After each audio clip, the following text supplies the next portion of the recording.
She's a CMS graduate, a mom, and a technology leader who believes every family deserves great schools, strong support, and a real seat at the table. From Davidson to Cornelius, Huntersville to North Charlotte, she knows our communities want the same thing. Schools that work, voices that matter, and leadership that listens. This work is personal. She grew up here.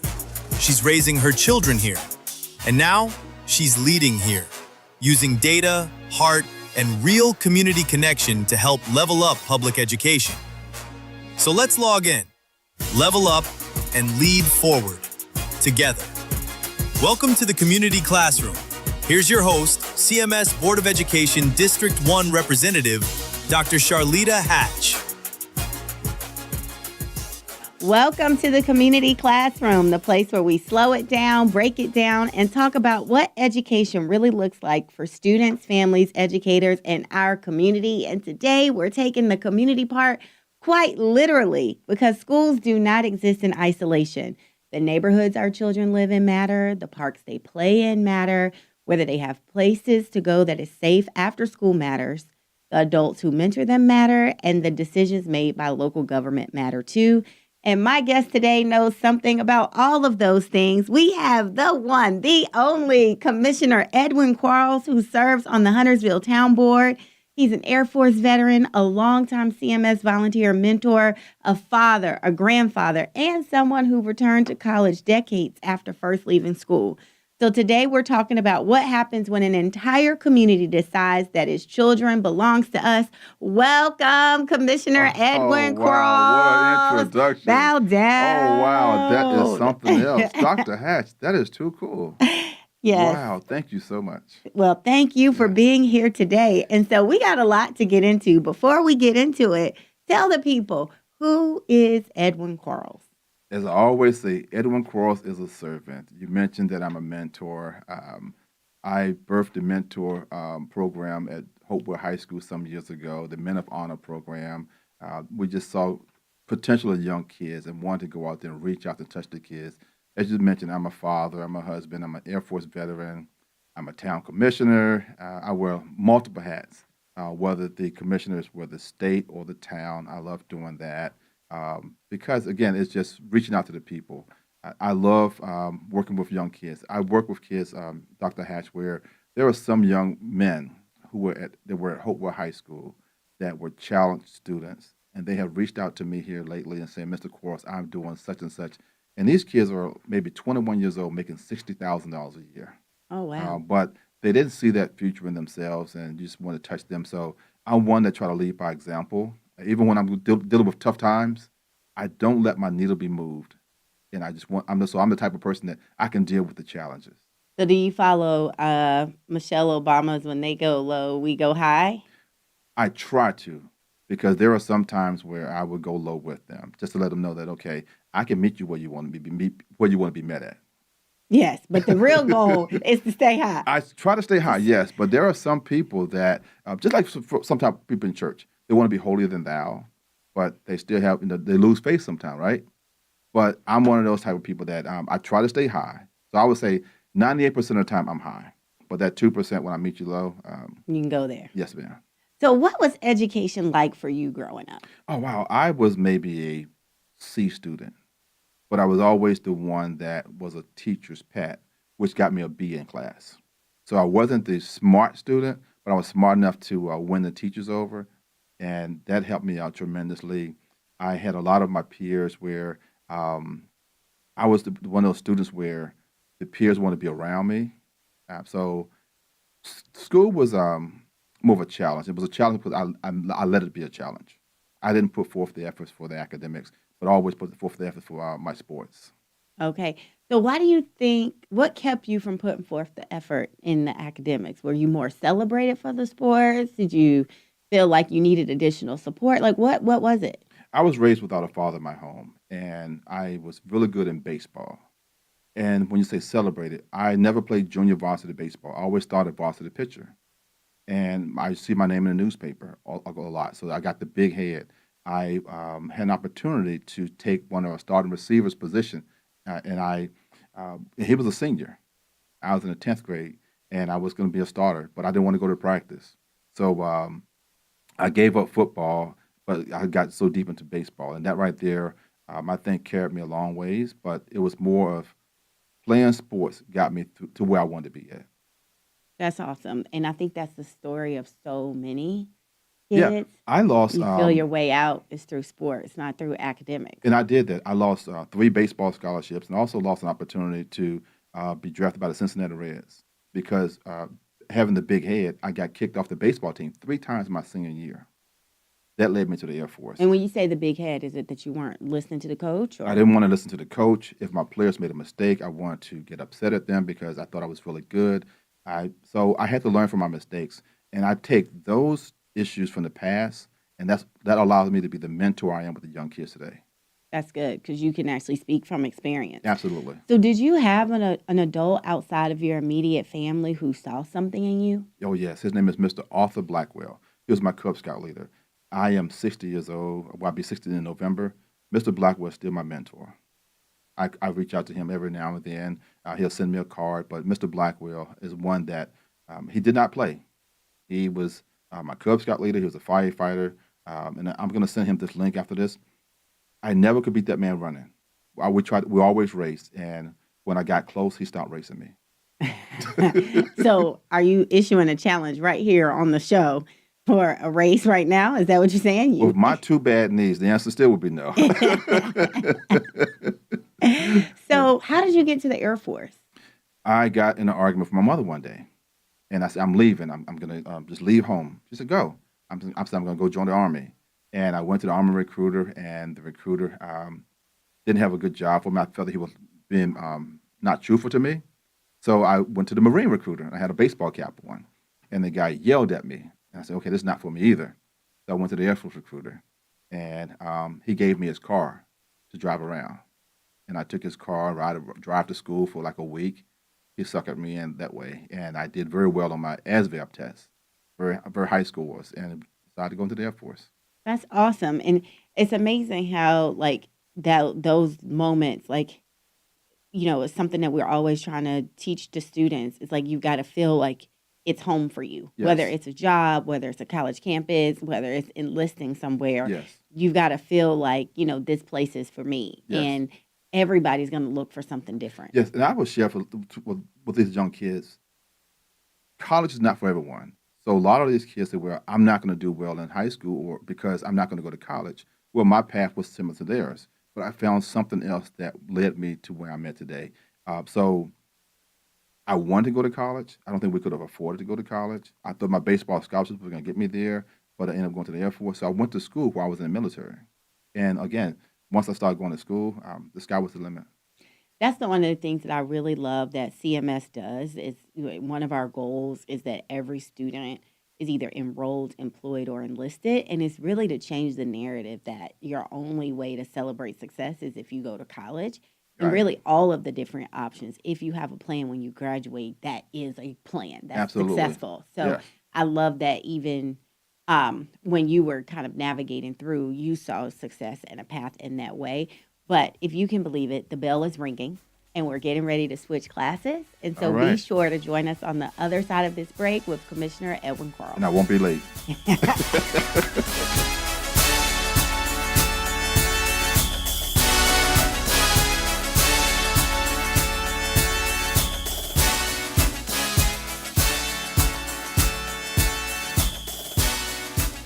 Welcome back, class, and thank you for joining us back on time. If you missed our first class, we are here with Commissioner Edwin Quarles, and he was just giving us kind of the tea on how he navigated to the Air Force, and it all started with him being able to be able to drive some man's car.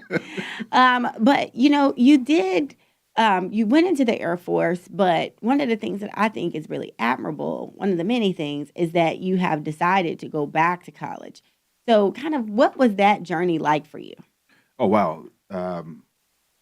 After a 30-year hiatus, we purchased some land. I was sitting on a log in the back of my property, and my wife said, "You're not as sharp as you used to be." Oh, okay.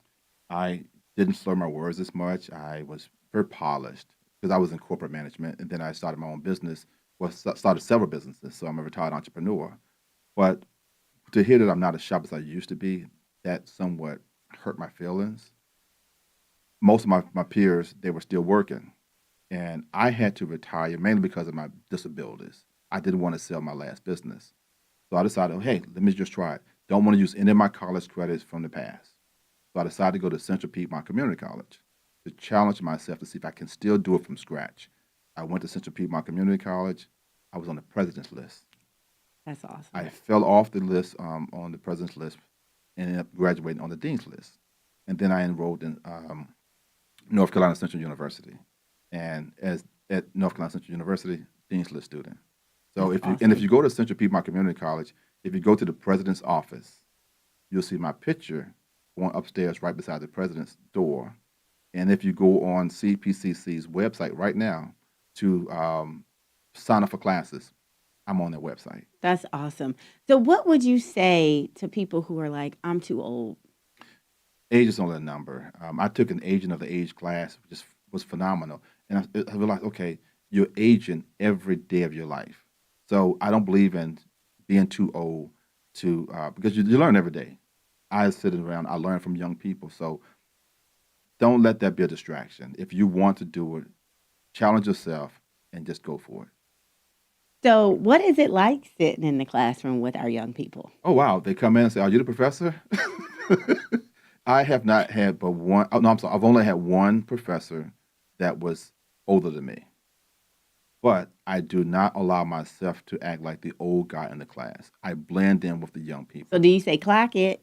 Hey, I say fire. Oh, you say fire. Yeah, I said that's fire, man. So and when I go to class, I dress with my class gear on, my school gear on.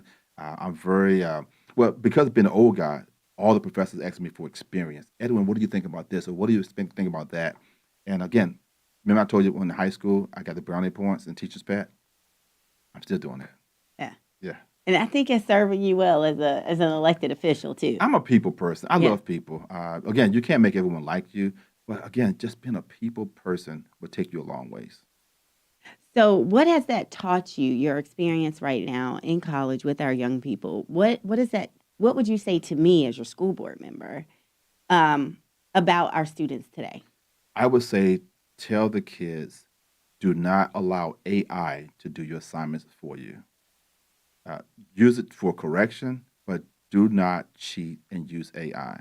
Because if you do that, you're going to shorten yourself. Because if someone asks you to apply this application outside of college or outside of your classroom, it's going to show that you really don't know what you're talking about. Or even if you do a resume, so you say you can do these type of things and you can't do it. So it shows it makes a fake person, and don't be fake. Yes, don't be fake. I love that. So has this experience, thinking about your experience growing up, being an athlete, losing scholarships, going into the Air Force, going back into school, how has that changed how you show up as an elected official? It makes me focus. It makes me think back because you can always lose certain things in life, and I don't want to go back and fail because the things that I were dealing with growing up, many of those was failures, and you learn from your mistakes. And because I'm very competitive, I don't want to fall back on certain things. So as an elected official, I always try to do my best. I try to make people say, you know what, he served us well. And if I'm never reelected, I know that I can leave a mark saying, well, you know what, this is some of the positive things that he did. That thing is called a dash. From the day you campaign to the day you were not reelected, what did you do in between from you campaigning to your last day serving? That's so good. That is so good. So, who is more intimidating? Voters at a town board meeting or a professor when you haven't finished the assignment? I'm going to say voters at a town board meeting. And my why is because of social media. Because voters at a town board meeting can bring false information, false narratives, and then you have folk following that false information. Professors, when you miss an assignment, I think they're more understanding and they say, okay, I'm not going to give you credit for this, but they're not going to beat you down. Yeah. You're a professor. Do you give credit for late assignments? I think it depends. You Okay. know, I love my courses that I teach, and I just launched one this fall that I just created. It's called Algorithm Justice, Okay. and it talks about how we can one understand the bias that exists in data and how Right. we can either use AI to close the gap or widen the gap. But first, you have to understand the bias that's in the data. And so I don't do a lot of heavy assignments, so I'm pretty strict on the assignments that we do have. And Yes. I'm also an attendance professor. So I'm like, if you're not going to show up and be in this class, because we do so much work in the class, then you might Yes. as well drop. Yes. You know, I only let my students miss 2 classes. So I mean, there are things that I feel, but I also don't give them a whole bunch of assignments outside of the course. So that's why I say I think I'm tough, but also not that tough, if that makes sense. One of my classes is heavily graded based on attendance. Mm-hmm. Same. That's how I do it Yes. too. So you have spent, I think when I think about all of your experience and you lifted up, you know, your mentoring program and why it sounds like you're an excellent mentor because of the experiences that you have, even though you may call them failures, I'm going to say experiences that you've Yes. learned from. So you've spent years volunteering in CMS schools. Yes. So why? When I first started, you asked me who was Edwin Quarles. Been a servant. Been doing this stuff. Didn't even have children at the school. And I started volunteering. Hopewell High School is going on 27 years. So 25 or 27 years, I've been a volunteer doing something at that school. That's I just awesome. want to give back. That's my way of giving back. And I look back at, as I shared with you, I didn't have a father in my household. And I want to be there for those young people and also help take some of the load off of the staff. So, what do you see young men needing through the Men of Honor program Love. that you feel like they're not being provided? Okay, love. Love. Yes. Okay, so how does love show up? Because everybody experiences love differently. So, you're talking directly to parents right now. Yes. Like, what does love look like, and what are you seeing that they're not getting? Some of the kids that I've dealt with come from broken homes. You may have just a single parent household, but they don't have someone to put their arms around them and saying, "You can do this," or "I believe in you," or "Don't be down because it's a mistake." And a lot of those kids, because they want someone to put their arms around them, they go to school, and they act out. So I don't blame the children. I blame what they get from home. And I want to give a plug to Mrs. Tracy Pickard. When we started the Men of Honor program at Hopewell High School, she didn't have any kids at that school, but she would go into those broken communities and she would walk the streets. She would knock on the doors, and she really gave in to showing that I care for these kids. And once those kids realized that we cared for them, the fights minimized at Hope High School. And that's what you want to do is just say, okay, how can I put my arms around you and show that I love you? So, because I think whether you have one parent or two parents in the home, right? Hmm. um, Parents might not realize the words that they say or don't say to their kids Absolutely. matter. Absolutely. And so the intention of saying, I love you, Yes. you are not your mistake, I don't expect you to be perfect. Yes. Those are the things that you're saying you think, you know, is the key that's missing in our young men specifically. Absolutely. And I think sometimes, you know, we talk about raising our boys and our girls. I have a son and a daughter. And I can see how easy it is to like show up differently with them, Yes. right? And not to, like, to my daughter, it's like, you're brilliant, you're beautiful, you're this. And then you're trying to do some like, toughness with your son. And it's like boys also need to hear that they're smart and that they're handsome and that they can do hard things and need to be affirmed. So I really appreciate you lifting that up. Yes. And just had to and meet those kids where they are. They don't want to sit there and talk like I'm some elected official or deacon in a church or super academic, scholar. Meet them where they are. And I call them, boy, come here. Why are you smelling like that, man? What's up with that? So meet them where they are. And I would take some Chick-fil-A So you say 6, 7? 6, 7. Okay, so you're not really meeting them where they are. If you Well, don't. I've been out of it for a while now. I mean, so I'm a little Okay. rusty. But I tell you what I did though. Yes, I was in class and a young lady said, "I'm so and so from Charlotte." I said, "704." So yeah. So very quickly though, what would you say to adults that you're hearing that young people are saying when they don't think adults are listening? Listen to the kids. Listen because sometimes they're hurting, and just listen to the things they say, but also the things they do not say. Mm. We are getting all kind of gems right now from Commissioner Edwin Quarles. And if y'all can believe it, the bell is ringing. So we're getting ready to switch classes once again, but be sure to join us on time on the other side of this On break time. with Commissioner Edwin Quarles. See y'all soon. All right.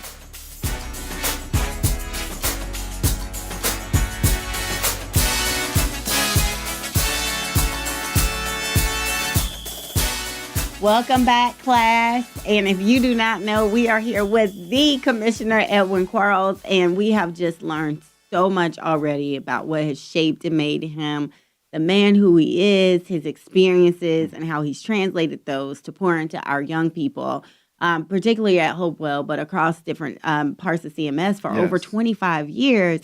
And one of the things that, we left off talking about is like what we would tell adults about young people. And you were just saying, listen to them, but I would love for you to add a bit more. Yeah, I would say listen to them, but also I would add, know where your kids are, what they're doing, who they are around. There's this thing now, the TikTok teen takeover. It may seem like it's cute, but know where your children are because it can become very dangerous. And then if something happens, then, tragically, you want to blame the officials, or say the police are treating my children bad.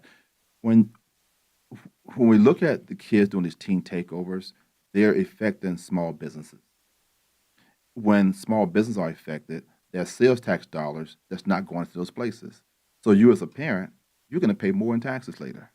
So understand where your kids are. It really hurts me to see these kids sometime out at 11, 12 o'clock, sometimes 3 o'clock a.m. Where are the parents? So again, I would say parents, know where your children are, be more engaged in what they're doing. And I believe if parents got engaged in the schools, it would make a big difference. And what does engaged in the schools look like? Oh, I'm a man. working parent. What does that look like? Working parent, can you volunteer to do something from a computer? Can you do something on the weekends to help the school out? If you have a day off during the week, can you go up to the school and do dad's on duty for during lunchtime? There's so many things that parents can do. Just reach out to the school or principal or administrator and say, how can I help? And I'm pretty sure that a school administrator will find a way a parent can help. That's so good. And I think, going back to the teen takeovers, you know, it's so hard now. I think parenting in the age of social media and just all of the different access that kids have that we didn't have growing up. Mhm. And, when I think about parents, one, it's okay for kids to be mad at you. Yeah. And I think we just have to sit in that it's okay for kids to not always get what they want, to not be with who they want. If you don't know the kids' parents, if you haven't met everybody in the house, if they tell you you're going somewhere, I know my mom used to call my friends' parents and say, Yeah. Charlitta said that they're going here. Is that true? And so I think getting back to some of that village camaraderie, I think would help a lot. But, and I don't want to blame it on total cell phones, but I do think back in the day in the 1900s when you had the house phone, Yes. right? Then you knew who was calling your kids. Yes. You also had to call somebody else at their house, and it Yes. wasn't so much autonomy and freedom with kids. And it doesn't mean that just because they have the access in their devices to manage and do those things, that it's not our responsibility as parents to oversee and supervise and check. Correct. But how do but it's the art of how do you do that without making your kid feel like you don't trust them, but also your responsibility to take them.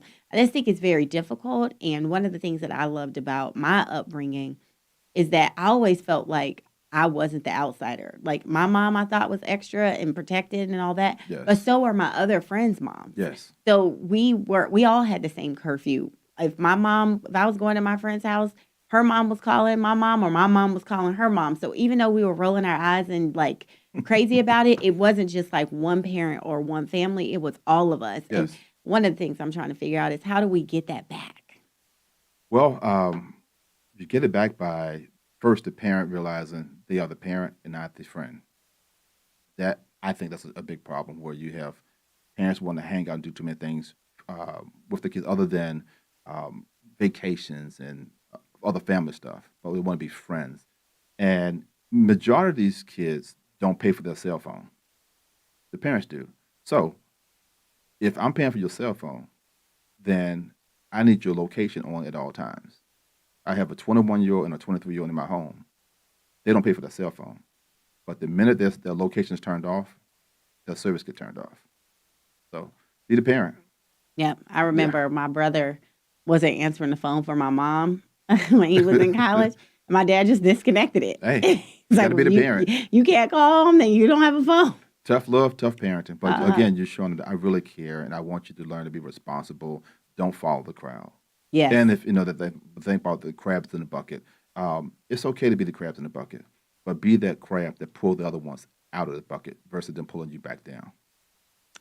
So, what would change in our community if every child could name at least one adult outside of their immediate family who knew them, believed in them, and was invested in their future?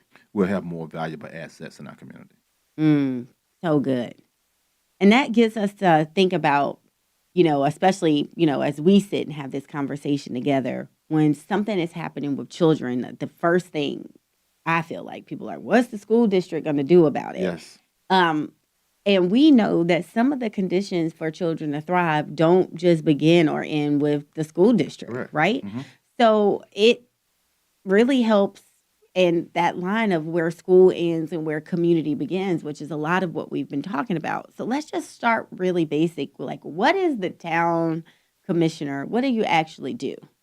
As a town commissioner, we put in policy. We make sure that first safety is number one. We want to make sure we have safe communities. We have the budget, and we make sure we have the nice parks and recreation. And to make it better for our teens or our children in general, I think we need, as commissioners, find more things that can have the kids engaged. I mentioned safety, but how can we make sure that adults are safe because of the kids? Because you have some adults, they don't want to go around because they have kids riding on scooters. So we want to make sure we put in the right policies to keep everyone safe. So, what do families sometimes assume the town controls that it doesn't? Schools, Well, and so I would reverse it and say I think people assume schools can control traffic. correct. Like Yes. all of the traffic, but just because it's happening maybe during carpool time. Yes. But it's still not our roads. We don't control the traffic lights. Like all of those things. So the town people think the towns control the schools, Yes. and I think people think the schools think we control traffic. We'll get an email, well, kids in trailers, okay, we have no control over that. And they fail to realize that the state, controls what you guys do as far as the Correct. budget and all of that. So they fuss at the wrong people. So we try to guide them to the state, contact the state legislature, but they think that we control the schools. It could be traffic in the school area. You guys need to do a better job with the police out there. Well, we do that, but the schools hire the police officers, right? Well, School and that's resource like one of the officers. big things that I feel is so important too is that people don't experience all the governments as separate. And there's so much value, I think, in like our collaboration and some of the things that I feel like, especially in this area, like trying to work collaboratively because like when you have an issue, no one wants to really hear go stand in that line, go stand in that line. I have a good one for you, and I think they will understand what school board does and what the town board does if they come to the meetings. Mm-hmm. People normally come to meetings When when they're there are upset. problems and they're Mm-hmm. upset. Come to the meetings and get engaged with all things that goes on within your town, and you have a better understanding on what goes on and who does what. Yes. So I know that we talk a lot about you and I, like your role, my role, and really trying to solve problems for families.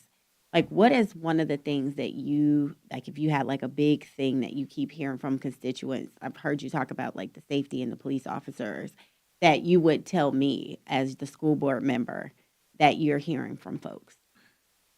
Um, I'll go back to traffic. They're just saying it's unsafe. The people driving through school zones too fast. So I would say, how do we fix that problem? It's just safety. And then as far as behavior with the kids, we don't control that, but how do we, as you say, collaborate and make a better system to where our kids can be um, more studious and not more Mm, of a challenge in schools. yes. Well, with that, the bell is ringing. We are coming back with Commissioner Edwin Quarles on the other side of this break. I'm so excited to hit our last class together. All See right. y'all soon.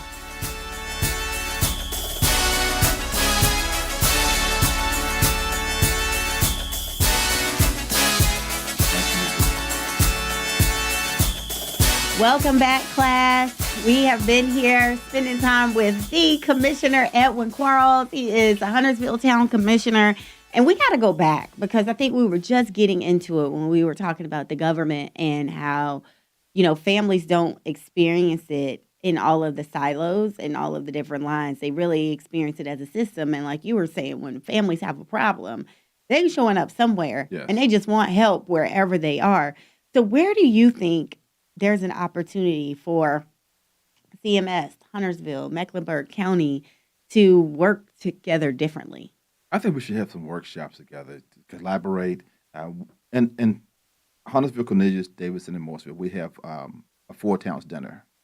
I think if the CMS, Mecklenburg County Board of Commissioners, the City of Charlotte, and your town commissioners, if we all just got together and fellowship to understand what goes on, and just have a one-day workshop to hear what's going on, because other than you and I being friends, I can whisper to you or email you and tell you exactly what's going on. But some of the other commissioners, we don't communicate with them. So some type of workshop to where we can hear what's going on. That's so good. That's so good. And do you think that our government does get too siloed sometimes? Absolutely. I do too. Yeah. I mean, I definitely think, my motto is always people don't care what you can't do. They just want Yes. to know how you can help and how you can fix it. Yes. And that's something that I've been learning, less than a year into this role is that, playing volleyball back and forth, like this is in your court, this is in your court. Um, that actually doesn't help the resident. Correct.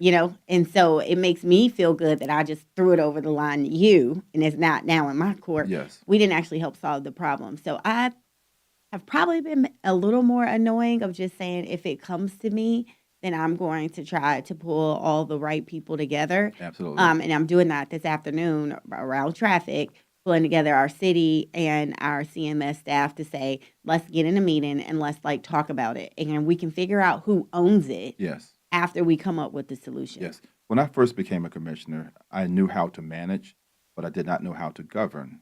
Mm, So I made sure that I built relationships with people that know how to govern. And I'm gonna give a plug to Commissioner Chairman Mark Jarrell. He said, Edwin, understand intergovernmental relationships and master that.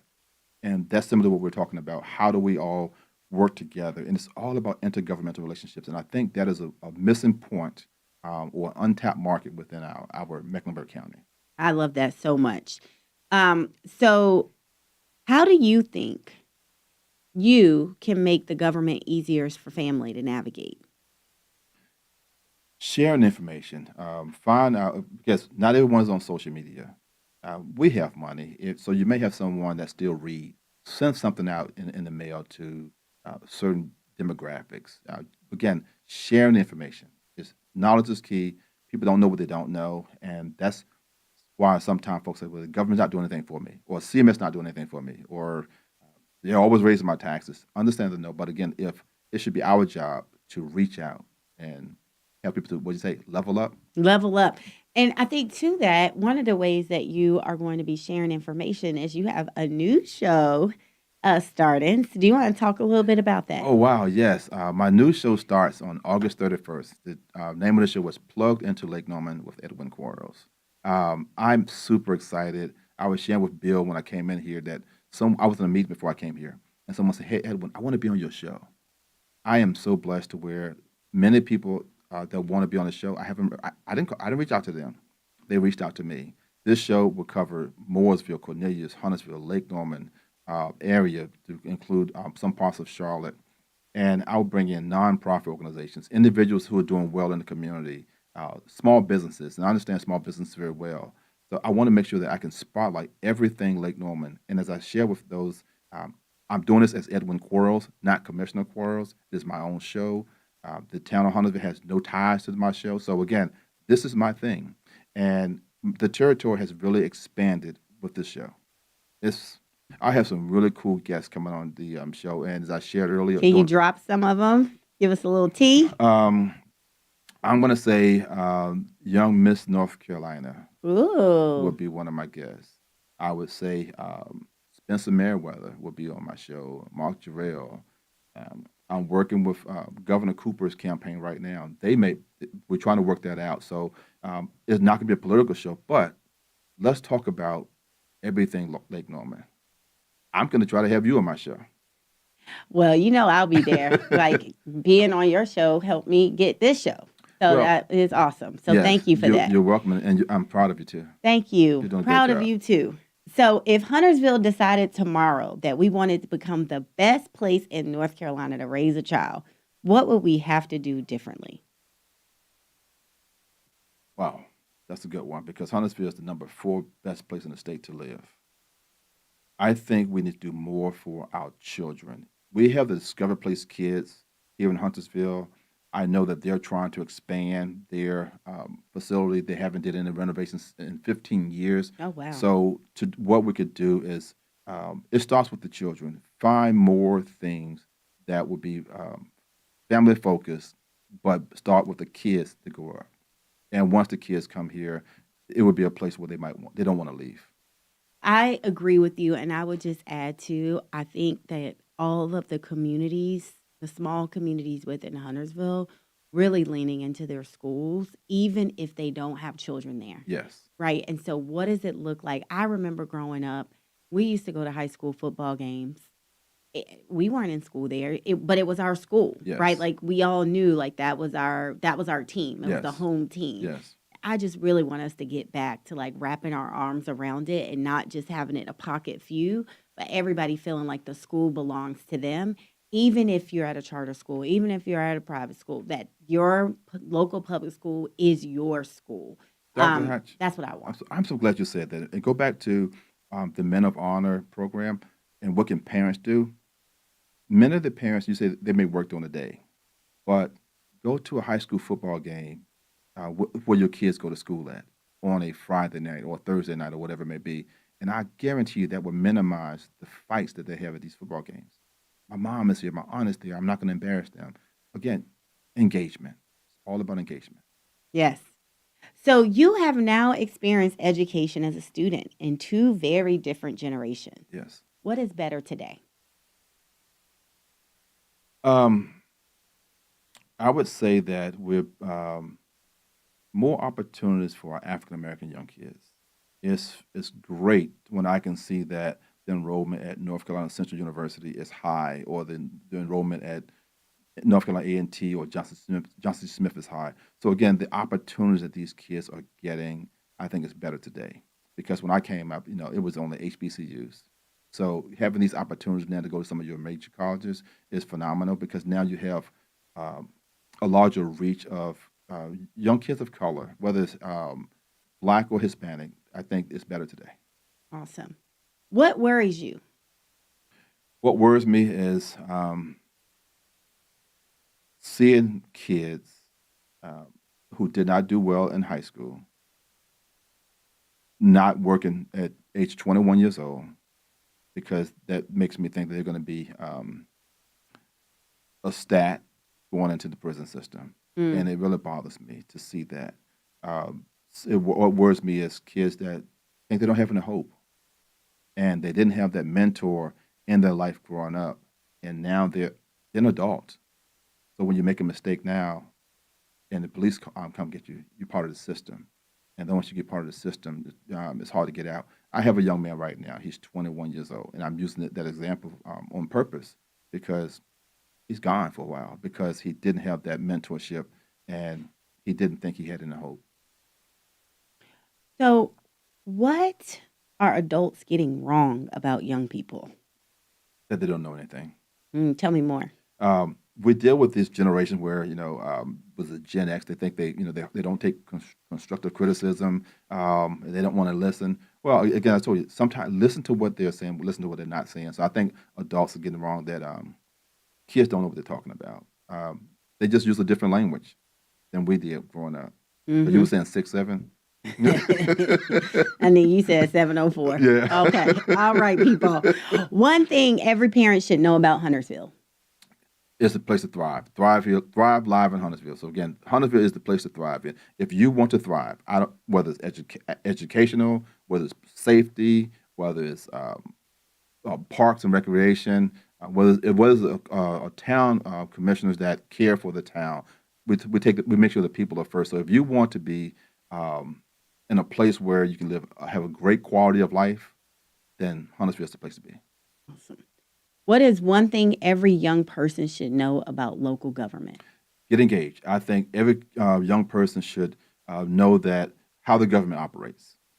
And I work with the Cub Scouts and Boy Scouts, bring them in, talk about how your government works. So again, understanding how your local government works. You have 30 seconds with every parent, educator, elected official, and community leader in Mecklenburg County. What's the one thing you want us to understand about our responsibility to the next generation? We need to be leaders. We shouldn't be in a position just for a title. So charge us, vet us before you put us in a position. Always vet us first. Well, Commissioner Quarles, I think your story reminds us of something important, that education doesn't just happen in the classroom. It happens when mentors shows up. It happens when a community creates a safe place for a teenager to belong. It happens when local leaders listen to young people. And apparently it can happen when you decide decades later that you're going back to college. So here's the question I want to leave with our community classroom this week. What's one way you can show up for a child who isn't your own? Maybe it's mentoring, volunteering, coaching, or simply learning their name and asking how they're doing, because strong schools matter. And we know that strong schools exist inside of strong communities. The final bell is ringing, and this has the community classroom, the place where we slow it down, break it down, and make education make sense. So join us every Monday at 5. Thank you so much, Commissioner You're welcome. Quarles. Thank you for having me.